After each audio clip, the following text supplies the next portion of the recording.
1 കൊരിന്തോസ് 2-ാം അധ്യായം 7 മുതൽ 9 വരെയുള്ള തിരുവചനങ്ങൾ. രഹസ്യവും നിഗൂഢവുമായ ദൈവിക ജ്ഞാനമാണ് ഞങ്ങൾ പ്രസംഗിക്കുന്നത്.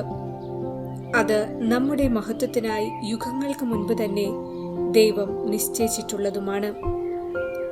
ഈ ലോകത്തിന്റെ അധികാരികളിൽ ആർക്കും അത് ഗ്രഹിക്കാൻ സാധിച്ചില്ല. സാധിച്ചിരുന്നെങ്കിൽ മഹത്വത്തിന്റെ കർത്താവിനെ അവർ കുരിശിൽ തറയ്ക്കുമായിരുന്നില്ല. എഴുതപ്പെട്ടിരിക്കുന്നതുപോലെ ദൈവം തന്നെ സ്നേഹിക്കുന്നവർക്കായി സജ്ജീകരിക്കുന്നവ കണ്ണുകൾ കാണുകയോ ചെവികൾ കേൾക്കുകയോ മനുഷ്യ മനസ്സ് ഗ്രഹിക്കുകയോ ചെയ്തിട്ടില്ല. ഓർമ്മിക്കുക, വിശുദ്ധ കൊച്ചുത്രേസ്യ പരിശുദ്ധ കന്യകാമറിയത്തിന്റെ തിരുസ്വരൂപത്തിന്റെ മുൻപിൽ ചെന്ന് ഇപ്രകാരം പറയുമായിരുന്നു: അമ്മേ, ഞാൻ അമ്മയേക്കാൾ ഭാഗ്യവതിയാണ്. എന്തെന്നാൽ എനിക്ക് ഇത്ര അനുഗ്രഹീതയായ ഒരമ്മയുണ്ടല്ലോ, നിനക്കില്ലല്ലോ.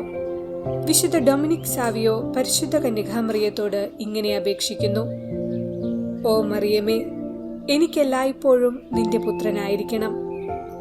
മനുഷ്യ മക്കൾക്കായി ദൈവം നൽകിയിരിക്കുന്ന മഹാഭാഗ്യങ്ങളിൽ പ്രധാനമായ ഒന്നാണ് മറിയത്തെ നമുക്ക് യഥാർത്ഥ അമ്മയായി ലഭിച്ചിരിക്കുന്നു എന്നത്. സ്വർഗത്തിൽ നാം എത്തുമ്പോൾ മുഖ്യദൂതനായ മിഖായേലും പ്രധാന ദൂതന്മാരും എല്ലാ മാലാഖവൃന്ദങ്ങളും മറിയത്തെ രാജ്ഞിയായി ശുശ്രൂഷിക്കുന്നത് നാം കാണും. മാലാഖമാരുടെ രാജ്ഞിയും ത്രിലോകരാജ്ഞിയുമായ മറിയത്തെ അമ്മ എന്ന് വിളിച്ച് അടുത്തു ചെല്ലാനുള്ള മഹാഭാഗ്യം മനുഷ്യരായ നമുക്ക് ലഭിച്ചിരിക്കുന്നു.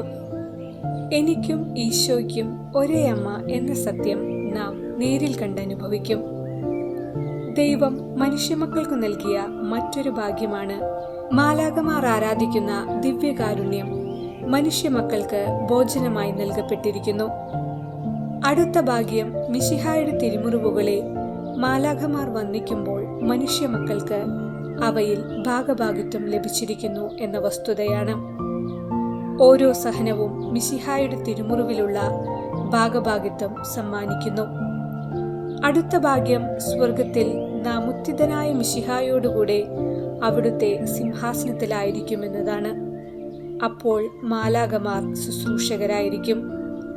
ഈ സത്യം അറിയാവുന്നതുകൊണ്ടാണ് പിഴച്ചുപോയ ദൂതന്മാർ മനുഷ്യമക്കളോട് ഇത്ര അസൂയാലുക്കളായിരിക്കുന്നത്.